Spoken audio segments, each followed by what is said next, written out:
Hey everyone, so it's Saturday afternoon and I'm just kind of chilling in my apartment. It's been a quiet weekend so far. I had kind of a stressful week with some things going on back home. So I decided that this weekend I was just going to relax but I just wanted to update you on my experiences so far. I finally taught a full week of lessons, which was kind of long, but fun. It's weird because it was like the lessons that I planned myself, and my co-teachers so far have liked them, so I'm hoping I can keep up with that and hope that they still like my lessons. Sometimes I kind of have to ad lib a little bit because some classes get done faster than others, so it's a lot of just going with it and seeing how it goes. If something doesn't work in one class, I have to change it. Thankfully, I have like 5 or 6 times to get things right. So I wanted to explain a little bit about how my days work, just in case you're wondering. I teach at an elementary school, and I teach grades 3 through 6. So I have quite the range of levels of English, as well as levels of grades. Some of them speak really well, and some of them have lived in America and stuff, and they like to tell me, like, Christina, I lived in America for a while. So I start my week with 6th graders. There's 6 classes of 6th graders. So I get to school around 8:30ish every day, and classes start at 9. Some days I don't have first period. Most days I teach 5 classes. So I'm done around 1:40, and then it's called desk warming, where you just sit and hang out at your desk until 4:40. And so all of the subject teachers, I'm in a room with the science teachers and the English teachers and music teachers, and everyone just sits around until 4:40. And by sit around, I mean I might lesson plan or do some other work, but that kind of thing. So I teach generally 5 lessons a day, 4 grades. So I teach 23 different classes a week, and they're all different. I don't see any class more than once a week, so that's kind of hard because I'll never learn their names. But I have 6 6th grade classes, I think 5 5th grade classes, and then 6 4th grade classes, and 6 3rd grade classes. And the 3rd graders are the toughest because they've just started learning English, and they're really energetic, and so they're hard to control because they don't understand me. The 6th graders are also tough because they're kind of like, bleh, I'm going to middle school soon. So I can tell that they're losing their like childlike interest in learning. The little kids are still kind of excited about when I show a video or something. So I can see the struggles that the middle school and high school teachers are going to have, especially because Korean life is a lot different than American life. According to what I've heard from other teachers that teach in high school or middle school, and my co-teachers, life gets a lot harder in middle school, and Korea places a lot of importance on their exams, and there's like a really big exam that the kids have to take, and it is the bane of their existence. And so my students get to school around the same time I do, and they might leave around the same time, but a lot of them go to private academies called hagwons after school. So where American kids, a lot of them go to sports or dance or something, a lot of Korean kids go for more school. So some of them that are really good in English probably go to a hagwon a lot of the days, and so they tend to stay up later. So it's not weird to see kids running around at 10 or 11 o'clock at night coming home from a hagwon or like taekwondo class or something. So that's a little bit weird. Is I think American kids, when they're that age, go to bed a lot earlier. I remember going to bed a lot earlier than my students tell me they go to bed. So but the expectation in high school is just ridiculous for them. But as I said in my other vlog about my impressions of teaching, English here, it's not necessary for survival. It's kind of like they have to take it. So up until they get to university or decide to travel, they don't really like care about their English. So a lot of them sleep during class, mostly because they're bored and because they stay up so late studying really hard for these exams. Because the exams here people put a lot of weight on them, and they determine a lot about your future career and your life. So they're really important. But yeah, other things that are different about Korean school that I wasn't used to are that they eat lunch in their classrooms. There's no cafeteria in my school. There's also no gym, so they're outside a lot playing, which is probably not fun in the freezing winter or the sweltering summer, but I guess they manage. The school,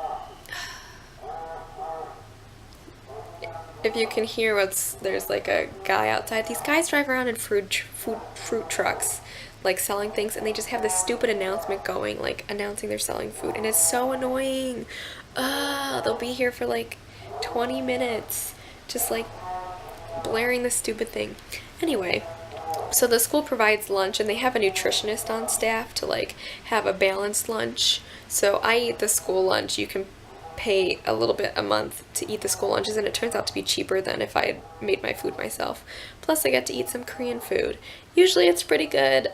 If not, I can usually depend on the fact that there will be something like rice or plain noodles, so I don't starve. Because sometimes it's like, there was seaweed the other day with squid and crab soup with just like crab legs in it, and I was kind of just like, eh. And even my co-teachers were like, this is a weird combination for us, ha ha.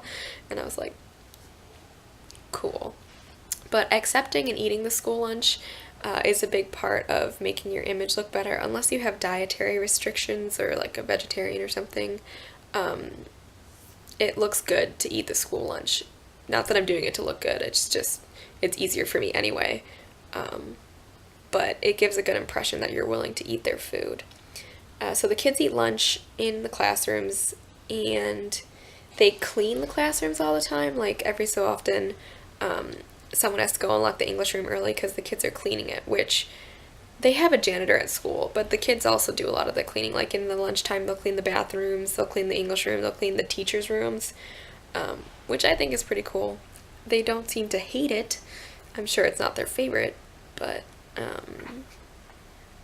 don't know. They're bopping around sometimes, and they always like to run up and say hi to me, and then I say hi back, and they just kind of stare, and they're like, okay, and then they run away. It's really cute.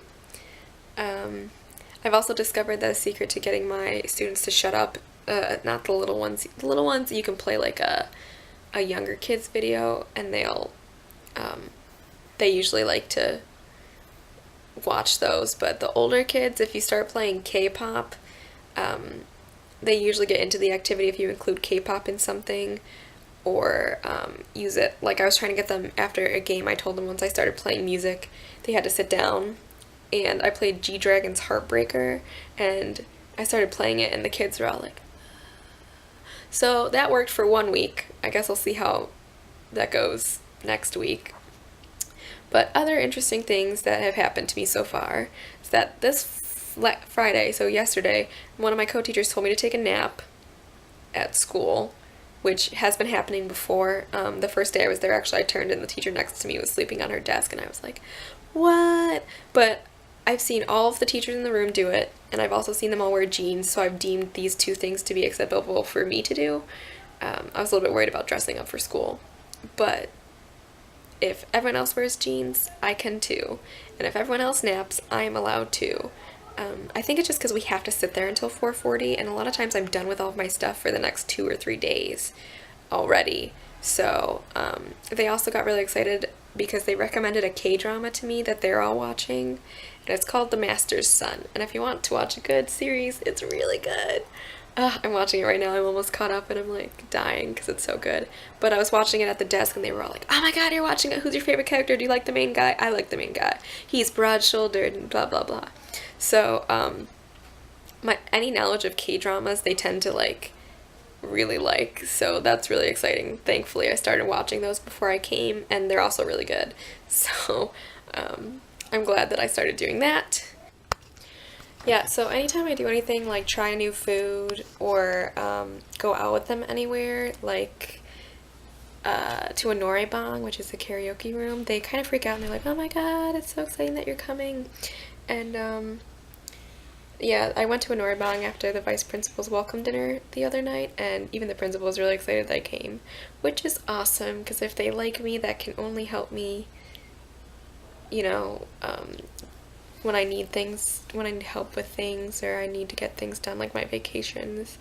Um, but I want to make a good impression, so I do tend to try a lot of the things like the seaweed, even if I'm not thrilled that we're having seaweed, which it turns out it's pretty good. Um, so, yay for that. But anytime I try new things, I learn a lot about the culture and they learn about me because I can explain what's different in America, like how we tend to not have private karaoke rooms where you could just sing with your friends. It tends to be more open. So and Noribangs are a huge part of culture here. Like, um, a bunch of the teachers went out, and it was a lot of the older teachers too, that were like really loving it. So that's kind of, I don't know, I don't think of karaoke as like an old person bonding experience at home, but here it's a big bonding experience and like um, community building for the school. So if you're going to ever travel abroad, like I do, and live anywhere, I guess this could go for America too, but just be open and willing to try new things because you never know what new foods you're gonna like or what fun you're gonna have when you're singing Lady Marmalade in front of like 15 Koreans who sort of know the song and are really excited that you're singing, and they celebrate that you came out with them. That feels really good, and so far I've had a pretty good experience with trying new things. Sometimes it backfires at lunch, but so far so good, and even my learning Korean has been helpful. Obviously, I don't know that much, but anytime I use a new word or phrase, they get super excited and tell me how much better my Korean is sounding, or the students get really excited. Like the other day, I said something like "맞아요" when somebody was asking me about. I had to sign something for them, and I was like, "Is this right?" Because I can't tell where I'm supposed to sign anything. And they said, "Yeah." And one of the students like pops his head over the computer and goes, "Christina, teacher, did you just use Korean? Do you speak Korean?" And I was like, "Nah, I only speak this much, like literally this much." But they're excited anytime they hear you learn a word. Like, it's a lot of it's encouraging. They're encouraging, and then it encourages me to keep learning, because not only is it nice to hear those words of praise, but I really would like to understand at least some of what's going on in the staff office when everybody is talking and laughing in Korean, and I'm just like, yeah, okay. So that's how my life is going right now. This week is really short because Chuseok's coming up. Chuseok is Korean Thanksgiving, and it starts on Wednesday, so I only have 2 days of work this week. But I still don't have internet in my apartment, which is really annoying, so I really hope I can get it this week. Or at least a new phone so I can, like, be a part of the world now, because I'm finally an official alien. I got my alien registration card, so I am ready to start functioning as a human being in Korean society, which means getting a bank account and health insurance and blah blah blah. So, that's about what I have to talk about today. If I think of other things, I'm sure I will put a new video up. But I hope everyone at home is doing well, especially you, Cheska. I hope your gallbladder surgery went okay and your recovery goes fast, and everybody else enjoy what I hear is becoming a cold September. It's still 80 degrees here and will be for the next 10 days, so I'm still sweating it out every day, but I hope all is well. Bye!